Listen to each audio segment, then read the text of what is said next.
मृत्यु समय का एक ऐसा खेल जब एक शरीर नष्ट हो जाता है, जब इंसान इस दुनिया को छोड़कर चला जाता है। पर क्या आपको पता है कि जब हमारी मृत्यु आती है, तब हमारा शरीर हमारी आत्मा को छोड़ना नहीं चाहता और यमदूत हमें लेने आते हैं। अंधेरे अंधेरे गरुड़ पुराण के अनुसार यमदूत लाल आंखें, लंबे नाखून और लंबे दांत जब वो हमें लेने आते हैं और हमारे मरते हुए शरीर में से खींच करके हमारी आत्मा को निकालते हैं और हमें यमलोक और परलोक की यात्रा को तय करना होता है। वो यात्रा इतनी लंबी होती है कि सदियों की यात्रा होती है। इसमें मेरी एक वीडियो है वाराणसी, आप ज़रूर देखिएगा। से निकलकर जब वो हमारी आत्मा को हमारे शरीर से निकालते हैं, तो फिर हमारे शरीर उसको छोड़ना नहीं चाहता। वो हाथ जोड़कर विनती करता है कि मुझे यहाँ से मत ले जाओ, मैं यहीं रहना चाहता हूँ। लेकिन जब हमारा शरीर नश्वर हो जाता है, तो हमारी आत्मा को जाना ही पड़ता है उनके साथ। जब हमारा शरीर समाप्त हो जाता है, तो हमारी एक और यात्रा प्रारंभ होती है। एक ऐसी यात्रा जो हमें यमदूतों के साथ करनी होती है। लेकिन उस यात्रा से पहले हमारी धरती पर भी 13 दिन की यात्रा होती है। जब आत्मा यमदूतों से ये हाथ जोड़कर विनती करती है कि मुझे आप छोड़ दीजिए, मुझे मत ले जाइए, तो यमदूत उसको ये समझाते हैं कि अब ये शरीर तुम्हारा नहीं रहा, अब तुम्हें यहाँ से जाना होगा, तुम्हें हमारे साथ चलना होगा। और आत्मा ना चाहते हुए भी यमदूतों के साथ जाती है। ये यात्रा उन्हें यमदूत के साथ तय करनी होती है। ये यात्रा 13 दिन की होती है। जब कहते हैं, और जैसे ही मनुष्य का जीवन समाप्त हो जाता है, तो कुछ ऐसे रिचुअल्स होते हैं जो हमें पूरे करने पड़ते हैं। जैसे ही हमारा जीवन समाप्त हो जाता है, तो कुछ बुरी आत्माएं जो जन्म मरण के चक्कर में फंसी हुई हैं, स्वर्ग और नर्क के बीच में फंसी हुई हैं, वो एक शरीर को ढूंढती हैं। इसीलिए आत्माओं से बचने के लिए कभी भी मृत शरीर को अकेला नहीं छोड़ना तो चाहिए। सबसे पहले हम मृत शरीर को नहलाते हैं, उसके कान और नाक बंद कर देते हैं, पैरों की अंगूठी बांध देते हैं और मुंह में तुलसी का पत्ता रख देते हैं, जिससे कि कोई बुरी आत्माएं, जो कुछ आत्माएं जन्म मरण के चक्कर में फंसी हुई हैं, वो हमारे जीवन, वो उस शरीर में ना घुस पाए, उस शरीर में किसी भी छिद्र से अंदर ना घुस पाए। क्योंकि जैसे ही कोई शरीर मृत हो जाता है, तो कुछ आत्माएं जो शरीर को प्राप्त करने के लिए भटक रही होती हैं, वो आसपास काले साए वहां मंडराते रहते हैं उस शरीर में घुसने के लिए। लेकिन कहते हैं कि उन रिचुअल्स को पूरा करना बहुत जरूरी होता है। उसके आसपास लोग बैठे होते हैं, उस शरीर को अकेला नहीं छोड़ा जाता, ताकि कोई बुरी आत्मा उस पर अपना आधिपत्य ना जमा ले।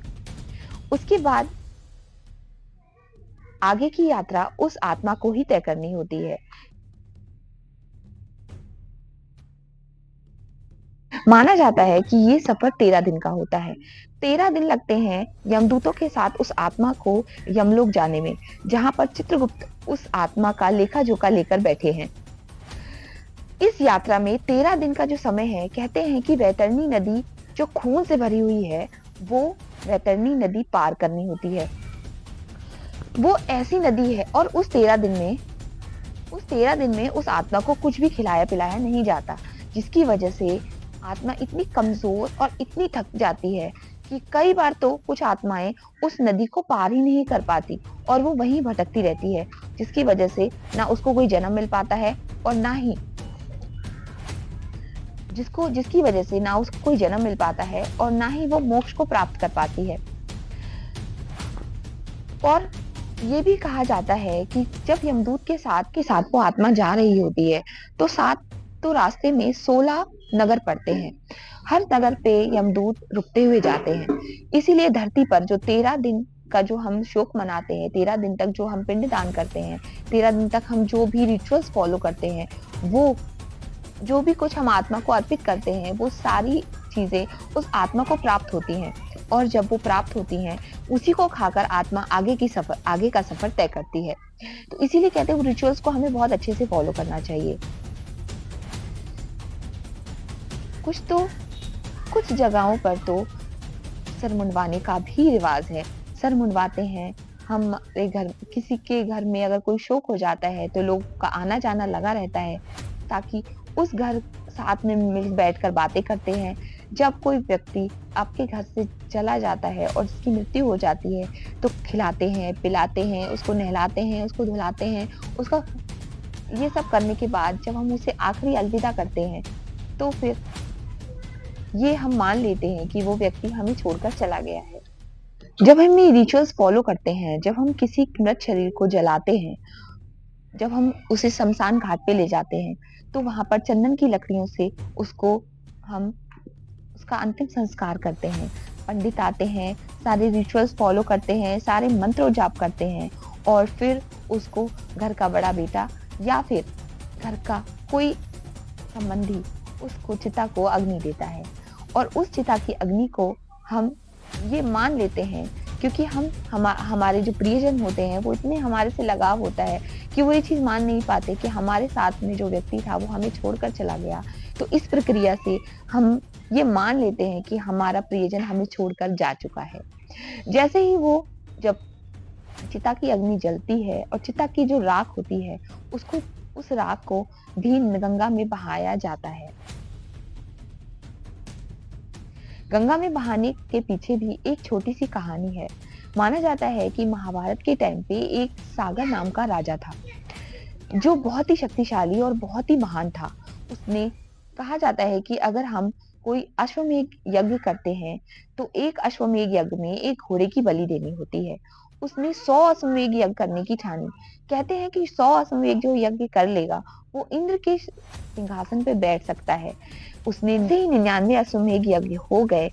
जैसे ही 100वां अश्वमेध यज्ञ करने जा रहा था, तो इंद्रदेव को ये डर हो गया कि कहीं ऐसा ना हो कि मेरा मेरा राजपाट, मेरा स्वर्ग मुझसे छिन जाए।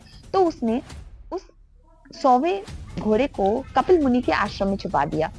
कपिल मुनि के आश्रम में छुपाने के बाद जब उस राजा को पता चला, तो उसके जो पुत्र थे 60 पुत्र, वो वहां गए और उस घोड़े को मारने के लिए मारने लग गए।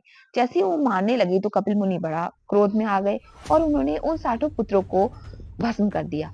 क्योंकि उनकी मृत्यु नहीं आई थी, वो अल्प मृत्यु में ही मर गए थे, जिसकी वजह से उनकी आत्मा भटकती रही और आत्मा भटकने की वजह से फिर उनमें से एक पुत्र था, उसने जाकर कपिल मुनि से क्षमा मांगी और ये कहा कि उनकी आत्मा को शांति कैसे मिलेगी। आत्मा की शांति के लिए उन्होंने उनकी अस्थियों को गंगा में बहाने के लिए कहा। गंगा में बहाने से हमारी अस्थियां जब गंगा में मिलती हैं, तो उन्हें जन्म मरण के चक्कर से मुक्ति मिलती है और यही उसने किया। इसीलिए हमारे यहाँ जब कोई व्यक्ति हमें छोड़कर चला जाता है, तो उसकी अस्थियों को हम गंगा में बहाते हैं। ये हमारा उस व्यक्ति को आखिरी आखिरी अलविदा कहते हैं कि इससे अब हम आखिरी विदाई को पा लेते हैं।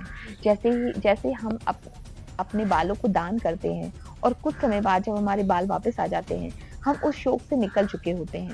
अपने परिजन को खो देने का दुःख किसी के जीवन में आता है, तो जब समय गुजरता है और जब हम बाल दान करते हैं और जब हमारे बाल बड़े होते हैं और जब वो पहले की तरह दिखते हैं, तो हम उस दुःख से निकल चुके होते हैं। तो कैसा लगा आपको मेरा ये वीडियो? आई होप अच्छा लगा होगा, तो प्लीज़ लाइक कीजिएगा, शेयर कीजिएगा, सब्सक्राइब करिएगा। तब तक के लिए मिलते हैं नेक्स्ट वीडियो में। राधे राधे।